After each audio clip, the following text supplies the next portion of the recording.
योगेन चित्तस्य पदेन वाचां मलं शरीरस्य च वैद्यकेन योपाकरोतं प्रवरं मुनीनां पतञ्जलिं प्राञ्जलिरानतोऽस्मि पतञ्जलिं प्राञ्जलिरानतोऽस्मि। पिछले 2-3 एपिसोड से आप सब साथियों के साथ हम चर्चा कर रहे हैं कि योग दर्शन में अष्टांग योग के विषय में जो विशेष चर्चा है, उन 8 अंगों की धीरे धीरे हम चर्चाओं को आगे बढ़ा रहे हैं और योग दर्शन की कुछ विशेषताओं के विषय में भी आपके साथ चर्चा कर रहे हैं। मैं आपके साथ बीच बीच में ये चर्चा भी कर रहा था कि एक यूनिवर्सल लॉज के विषय में बताया गया यम के रूप में, पर्सनल एथिक्स के विषय में बताया गया नियम के रूप में, और कैसे आसन हमारे मन को भी प्रभावित करता है। जब हम शरीर को शिथिल कर देते हैं, शरीर को हम स्टेबलाइज कर देते हैं, बैलेंस कर देते हैं, तो मन भी बैलेंस हो जाता है, और मन को बैलेंस करते हैं तो ही हमारा शरीर बैलेंस होता है। दोनों आपस में कितना आपस में एक दूसरे के साथ जुड़े हुए तत्व हैं, यह इस विषय में हमने चिंतन किया। और आज हम चिंतन को और आगे बढ़ाएंगे और वार्ता करेंगे प्राणायाम के विषय में। महर्षि पतंजलि प्राणायाम को विशेष बल दे रहे हैं और आधुनिक काल के महर्षि पतंजलि परम श्रद्धेय योग ऋषि स्वामी जी महाराज भी प्राणायाम पर विशेष बल देते हैं। और हो भी क्यों ना, प्राणायाम इतना उपयोगी है शारीरिक दृष्टिकोण से, मानसिक दृष्टिकोण से और आध्यात्मिक दृष्टिकोण से भी। यद्यपि यूं कहा जाता है कि बहिरंग योग और अंतरंग योग की बात आती है तो अंतरंग योग में धारणा, ध्यान, समाधि की बात आती है, और महर्षि पतंजलि ने देखिए पहले अध्याय में, जिसे समाधि पाद कहते हैं, उसमें अष्टांग योग की चर्चा ही नहीं की है। हमने वहां बात किया कि वहां चित्त की बात आ रही है, इसलिए चित्त की भूमियों की हमने चर्चा की थी। वहां बात आई थी क्लेश की, वहां बात आई कि किस प्रकार हम अपने मन को स्थिर कर सकते हैं, समाधि के प्रकार की बात आई, समापत्ति। और ये जो प्रक्रिया है समाहित करने की, जो जिसे हम समाधि कहते हैं, उसके विषय में हम आगे और चर्चा भी करेंगे। परंतु महर्षि पतंजलि साधन पाद में अष्टांग योग के पहले 5 तत्वों की चर्चा कर रहे हैं, वो भी अंतिम चरण में।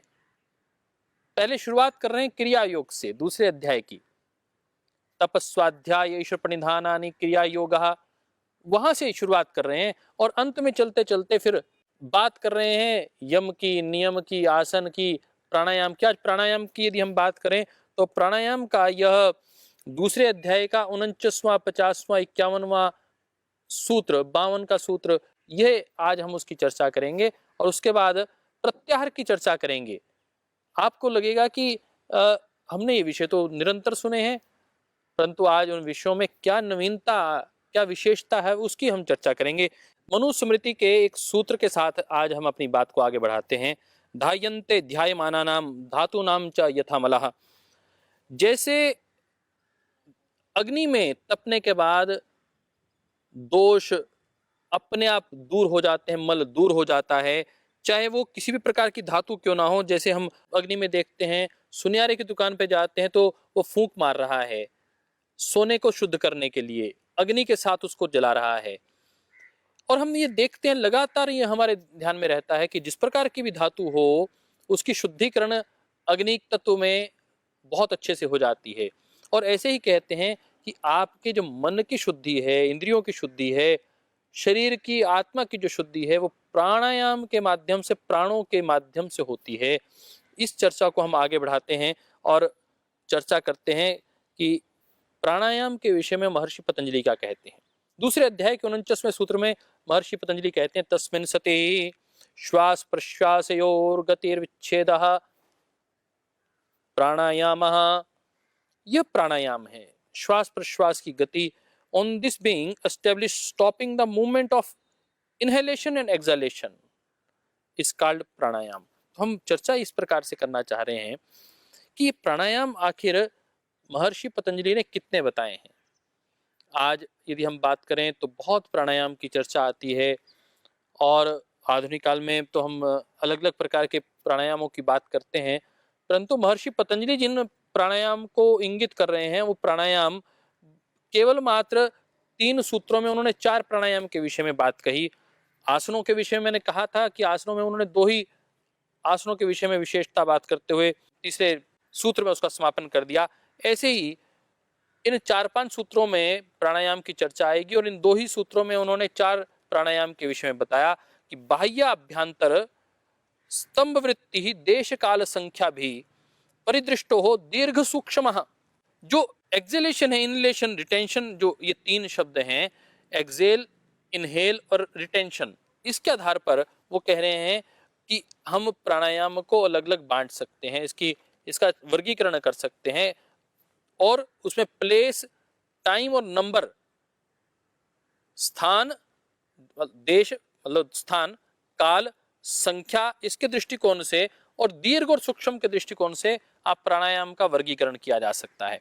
तो हम बात करें तो इसका वर्गीकरण तो उस दृष्टिकोण से होगा, परंतु मोटे तौर पर उन्होंने कहा कि बाह्य अभ्यंतर स्तंभ, बाह्य वृत्ति, अभ्यंतर वृत्ति, स्तंभ वृत्ति, ये 3 प्राणायाम के विषय में बात आई। और चौथे प्राणायाम की बात करें तो वह दूसरे अध्याय के 51वें सूत्र में कह रहे हैं बाह्य अभ्यंतर विषाक्षेपी चतुर्थः, बाह्य अभ्यंतर विषाक्षेपी ही चतुर्थः। तो ये चौथे प्राणायाम के विषय में बताया। तो ये जो रिस्ट्रेनिंग ऑफ द प्राणायाम उसके विषय में बात आ रही है, तो कह रहे हैं कि बाह्यांतर वृत्ति क्या है, श्वास को बाहर ही रोक देना, ये बाह्यांतर वृत्ति हो गई। श्वास को भीतर रोक लेना अभ्यंतर वृत्ति हो गई, और किसी स्थान पर उसको निरुद्ध कर देना और उसे कहते हैं हम स्तंभ वृत्ति हो गई। परंतु जो चौथा प्राणायाम है इसको समझने की विशेष आवश्यकता है, बाह्य अभ्यंतर विषाक्षेपी ही। इसमें कहते हैं यदि आपने श्वास अंदर रोक लिया और आपको छोड़ने की इच्छा हो रही है, फिर आप श्वास भीतर ले रहे हैं, फिर छोड़ने की इच्छा हो रही है, फिर पूरी ताकत से श्वास को भीतर ले रहे हैं, ऐसे यदि आप श्वास को बाहर रोक लेते हैं और अंदर लेने की इच्छा हो रही है, एक्सेल कर दिया और इनहेल करने की इच्छा हो रही है, तो करेंगे नहीं, पूरे बलपूर्वक दोबारा फिर एक्सेल आउट करिए, फिर इनहेल करने की इच्छा हो रही है, फिर एक्सेल आउट करिए और पूरी ताकत लगाकर करिए, जब तक पूरी आपका शरीर अब जवाब देने लग जाए तब तक आप उसको कंटिन्यू कर सकते हैं। तो यह बाह्य अभ्यंतर विषाक्षेपी ही प्राणायाम के विषय में चर्चा है, परंतु इसको गुरु के निर्देशन में ही करना चाहिए, यह अपने को निश्चित रूप से समझ लेना है। आज हम जब प्राणायाम की चर्चा कर रहे हैं तो मैं इसको बहुत अधिक विस्तार नहीं दूंगा, क्योंकि परम श्रद्धेय स्वामी जी महाराज निरंतर अपने सब साथियों के माध्यम से, कार्यकर्ताओं के माध्यम से आप लोग इसको समझते हैं, प्राणायाम को बहुत अच्छे से 8 प्राणायाम परम श्रद्धेय स्वामी जी महाराज बताते हैं, और उसको करके केवल मात्र उसका क्रम, देश काल क्रम और जो संख्या की बात आई, देश काल संख्या भी परिदृष्टो दीर्घ सूक्ष्म, उसके आधार पर परम श्रद्धेय स्वामी जी महाराज ने ऐसा डिजाइन किया है इसको, तो साहब बड़े से बड़े रोग हमने देखा धाराशायी हो रहे हैं, रोगी स्वस्थ हो रहे हैं और रोग धाराशायी हो रहे हैं इन प्राणायाम के सामने। केवल मात्र उस वैज्ञानिकता के साथ श्रद्धेय स्वामी जी महाराज ने इसको डिजाइन किया है।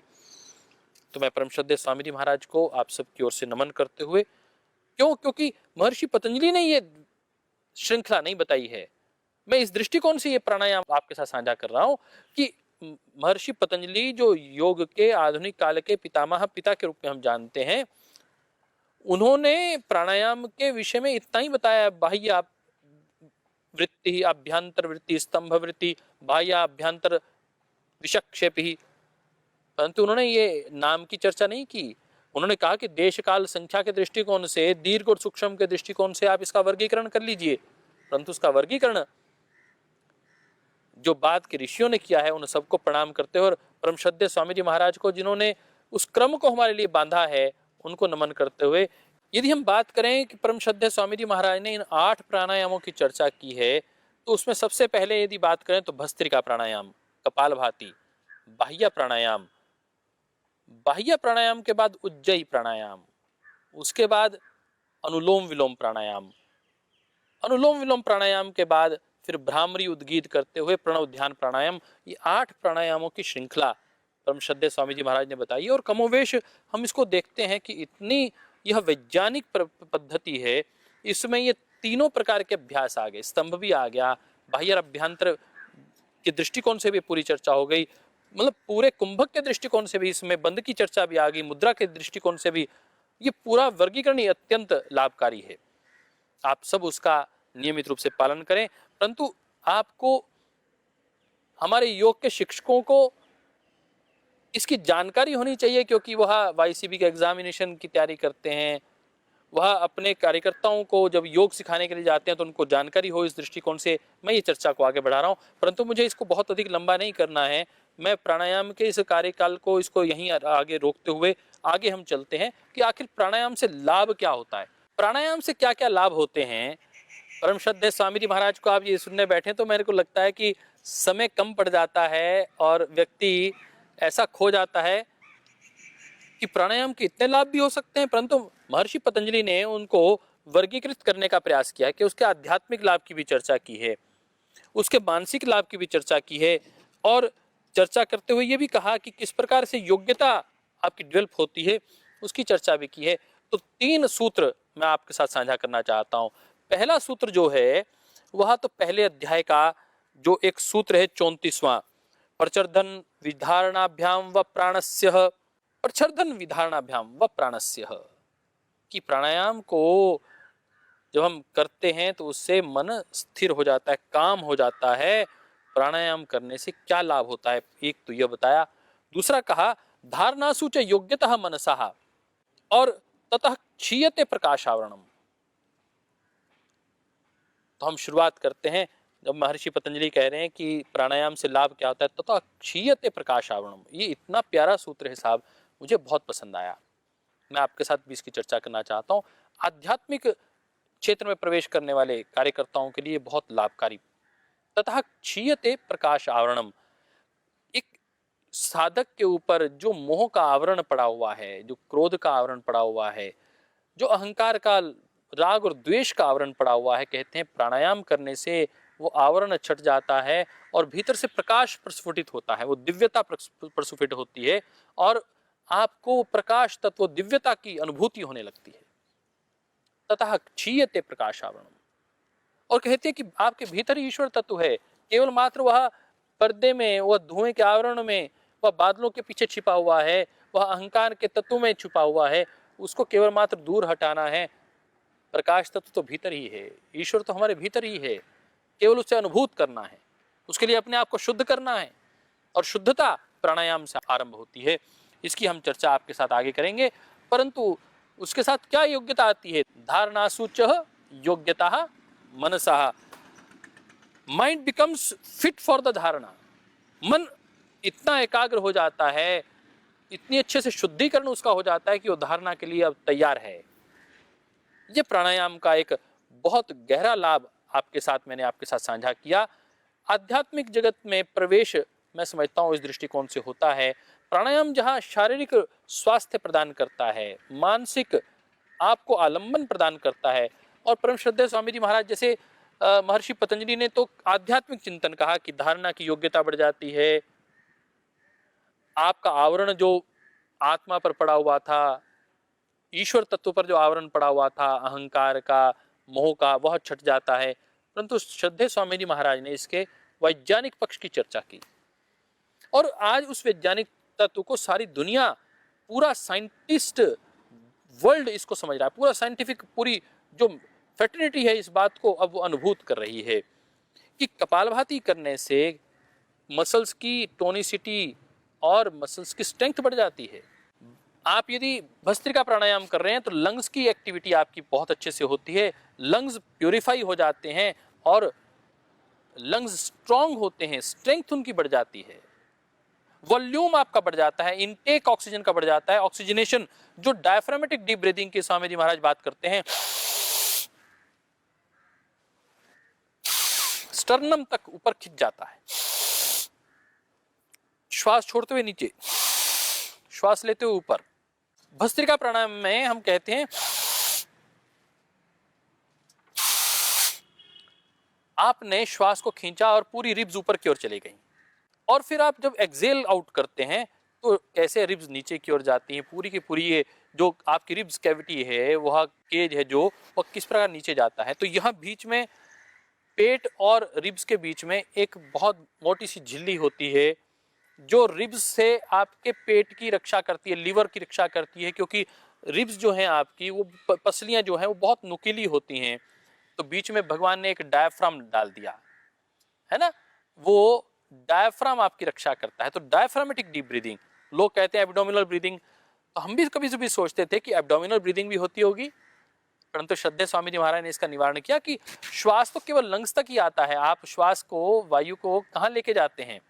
भोजन यदि पेट में जाता है, भगवान ने कितनी अच्छी व्यवस्था बनाई है, आहार के लिए एक अलग नली है और प्राण के लिए अलग नली है, गले में ही यहाँ पर उसका चिंतन हो जाता है। इसलिए कहते हैं खाते हुए बोलना नहीं चाहिए। कई बार वो आहार नली का जो आहार है, यदि वह बात करते हुए प्राण नली में चले जाता है तो आपको खांसी आती है और कई बार अवरुद्ध हो जाता है आपका गला। यह इस बात का द्योतक है कि ईश्वर की कितनी बड़ी साइंटिफिक व्यवस्था है। और श्रद्धेय स्वामी जी महाराज कहते हैं इसी दृष्टिकोण से कि लंग्स की कैपेसिटी को अपने को बढ़ाना है। एक आम आदमी यदि 500 ml एयर ले रहा था, प्राणायाम का करते हुए लंग्स की कैपेसिटी 5000 ml तक आ जाती है, अर्थात 10 गुना बढ़ जाती है। आप अपनी क्षमता को बढ़ा सकते हैं, एयर इनटेक बढ़ा सकते हैं। ऑक्सीजनेशन होने से क्या होगा? अद्भुत होगा साहब।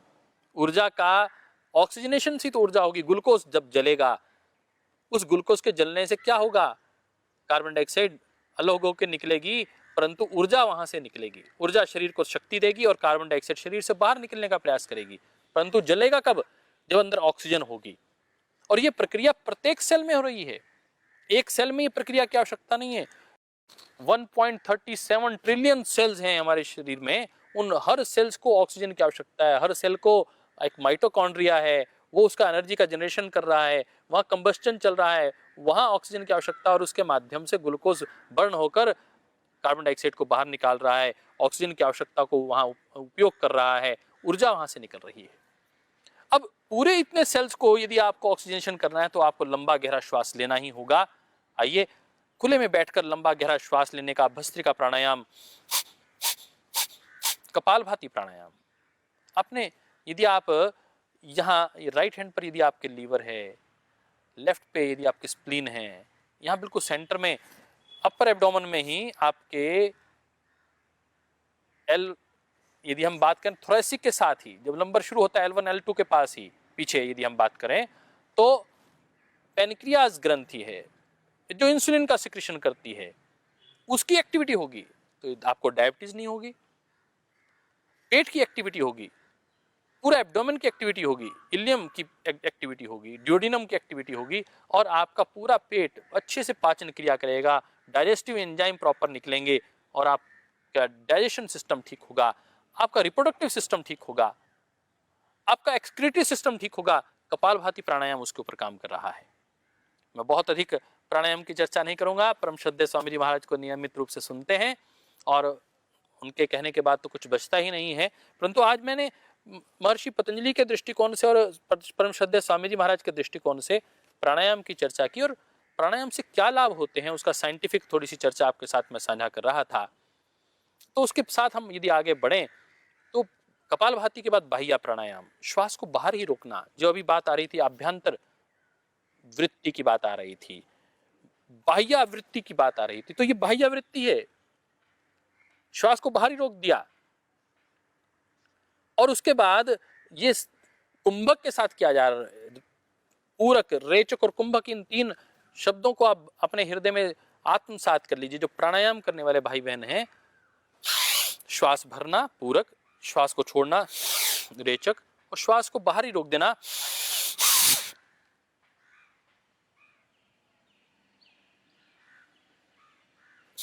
बाह्य वृत्ति प्राणायाम। ये हो गया, ये कुंभक के साथ हो गया।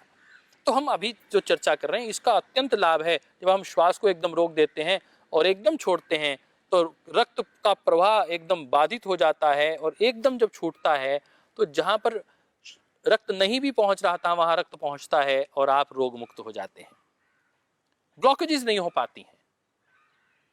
बहुत ही लाभकारी है प्राणायाम।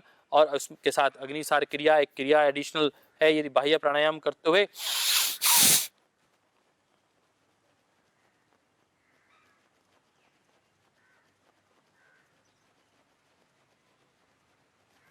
ये अग्निसार क्रिया जो आपके अग्नि तत्व को सम अवस्था में कर देती है। देखिए, कुल मिलाकर सम अवस्था को प्राप्त करना ही योग की मूल मूल दृष्टिकोण है।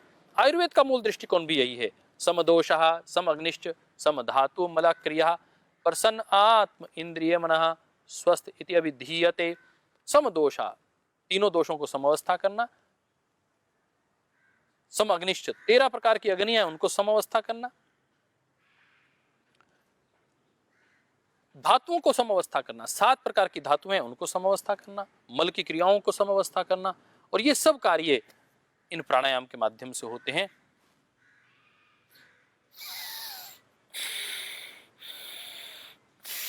Alternate nostril, single nostril breathing भी कहा जाता है, अल्टरनेट नॉस्ट्रिल ब्रीदिंग भी कहा जाता है।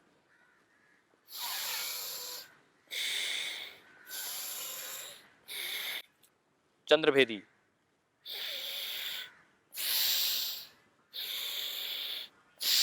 सूर्यभेदी प्राणायाम, सिंगल नॉस्ट्रिल ब्रीदिंग और अल्टरनेट नॉस्ट्रिल ब्रीदिंग, अनुलोम विलोम प्राणायाम, नाड़ी शोधन प्राणायाम, बहुत ही अद्भुत प्राणायाम है जो हार्ट रोग में, हृदय रोग में अत्यंत लाभकारी प्राणायाम, उनकी हम आगे चर्चा करेंगे। और हम चर्चा कर रहे थे कि आपको ईएनटी जो रोग आते हैं, उस ईएनटी रोग की यदि हम बात करें तो विशेष रूप से इस उज्जयी प्राणायाम का विशेष महत्व है।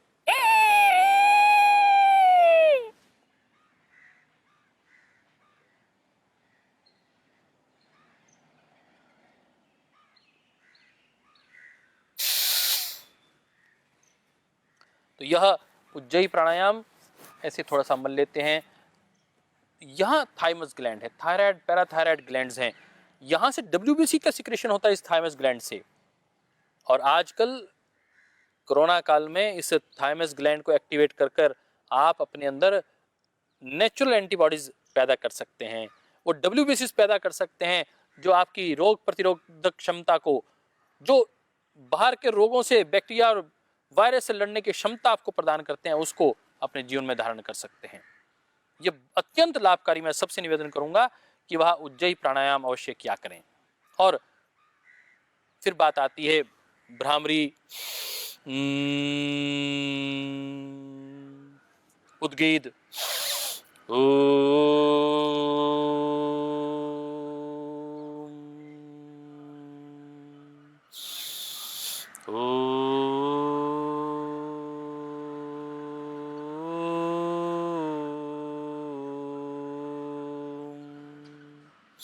और प्रणव ध्यान प्राणायाम। अपना ध्यान नासिका अग्र पर स्थापित करना, नासिका के अग्रभाग पर स्थापित करके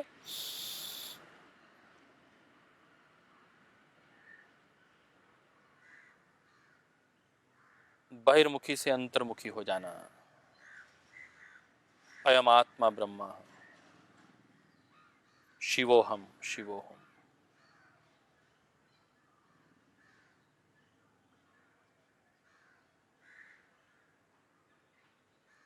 इस भाव के साथ ईश्वर के चरणों में अपने आप को समर्पित कर देना। तो ये मोटे तौर पर हमने आज प्राणायाम महर्षि पतंजलि के दृष्टिकोण से, उसके लाभ महर्षि पतंजलि के दृष्टिकोण से, और परम श्रद्धेय स्वामी जी महाराज के जो वैज्ञानिक दृष्टिकोण से लाभ है प्राणायाम के, उसकी आज हमने आपके साथ चर्चा की। फिर हम मिलेंगे और चर्चा करेंगे आने वाले 3 अंगों की। प्रत्याहार मेरा मन था आज आपके साथ साझा कर लूं, परंतु त्रयम एकत्र संयम, धारणा, ध्यान और समाधि, तीनों को संयम कहा जाता है, उसकी चर्चा हम अगले एपिसोड में करेंगे। प्रत्याहार के विषय में आगे चर्चा आपके साथ करेंगे। आज के लिए इतना ही। ओम शांति शांति शांति।